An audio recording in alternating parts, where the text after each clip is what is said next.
Good morning students. Our topic of today's video is the participle. After watching this video, you will be able to understand what is participle, different types of participles, and how to join two or more sentences using a participle. Now open your grammar book at page number 113, chapter number 25, the participle. Students, first of all, we need to understand what is participle. To understand this, let us have an example. Hearing the roar, the soldier rushed out. In this sentence, the word hearing is formed from the first form of verb hear by adding ing, which is describing the noun the soldier as an adjective.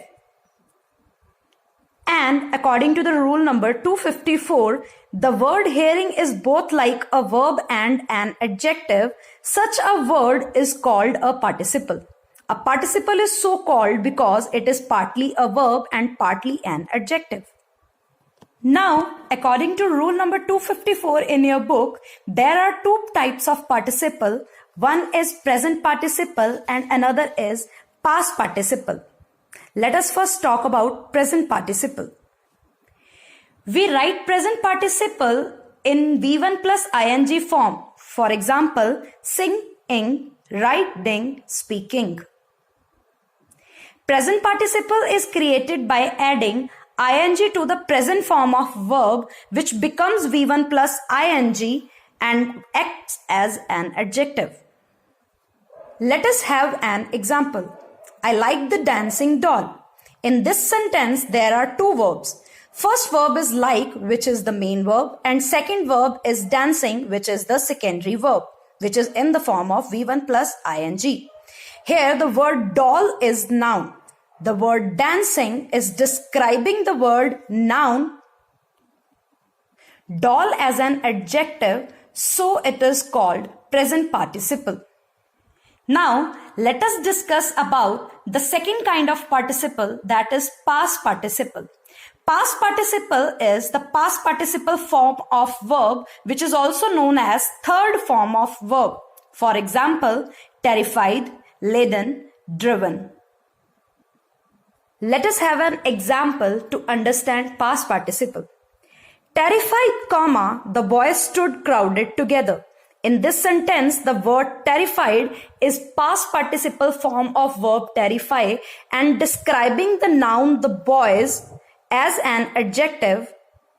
So it is called past participle. There are two types of participle mentioned in your book. The one is present participle and the second one is past participle. But today we will discuss one more participle, that is perfect participle.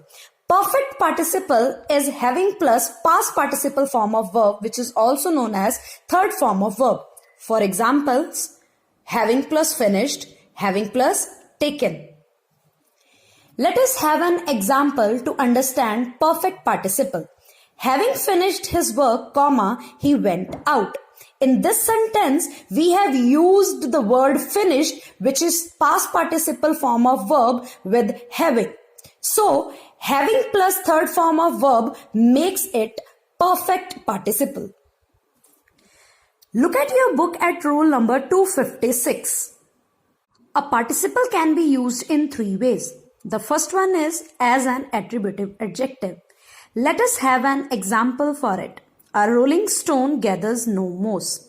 Just look into the sentence. The word rolling is a participle which is placed before the noun stone.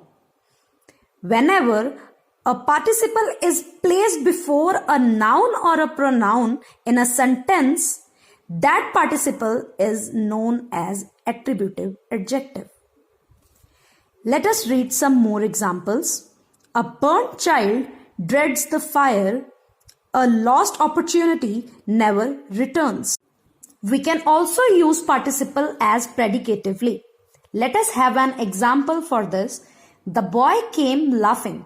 In this sentence, we can easily see laughing is the participle which is describing the noun the boy. But one more thing, students, this word participle is placed after verb came. whenever a participle is placed after a verb or with a verb in a sentence, that participle is known as predicative adjectives. Participle can also be used absolutely with a noun or a pronoun going before as absolute phrase. Let us have an example. The weather being hot, I did not go out. In this sentence, the weather is a noun and being is a participle. Though the word being is a participle, it makes clear that the weather is hot. So it is an independent phrase which makes sense. This is making sense, so it is also known as absolute phrase. Let us read some more examples. God willing, comma, we shall all pass. The teacher being absent, comma, the boys made a noise. John being ill, comma, the doctor was sent for at once. Students, you will observe that here in all these sentences we have two subjects. Like in this sentence, the weather is the first subject and I is the second subject.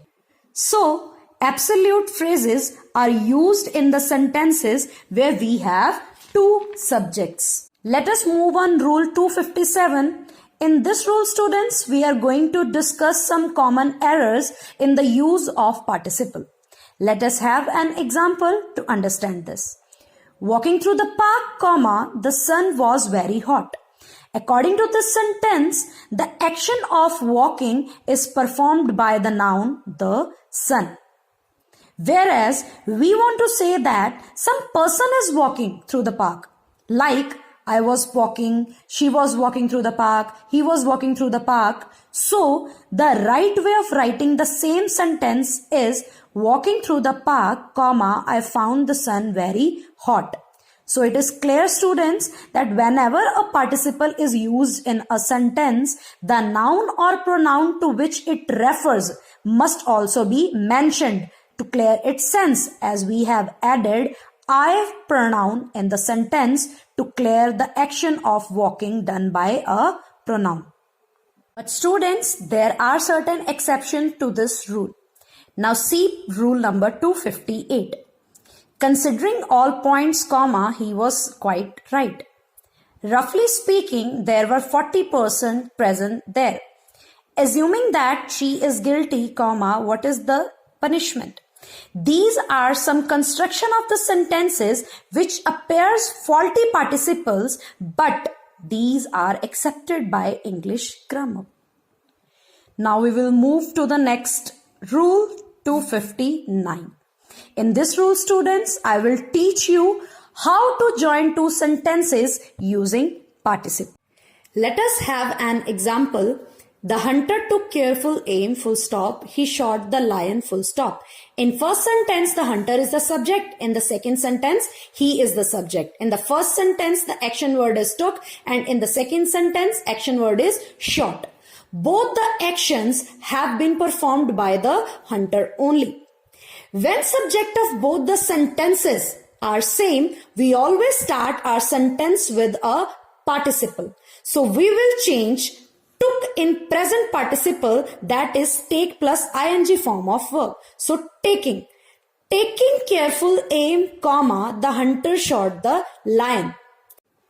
The same sentence can be written by using having plus third form of verb, that is perfect participle. See, having taken careful aim, comma, the hunter shot the lion, full stop. Let us have another example. I was tired, full stop, I went to bed. In both the sentences, subject is I, and both the actions are done by I only. So we are going to start our sentence again with a participle. But here, the present participle of is, am, are, was, were, is being, that is ing form of verb. So our answer will start with being tired, comma, I went to bed. Students, it is very important to put comma here, otherwise the formation of your sentence will be wrong. Now go through all the points and examples given in the book and solve exercise 78 sentences 1 till 10th.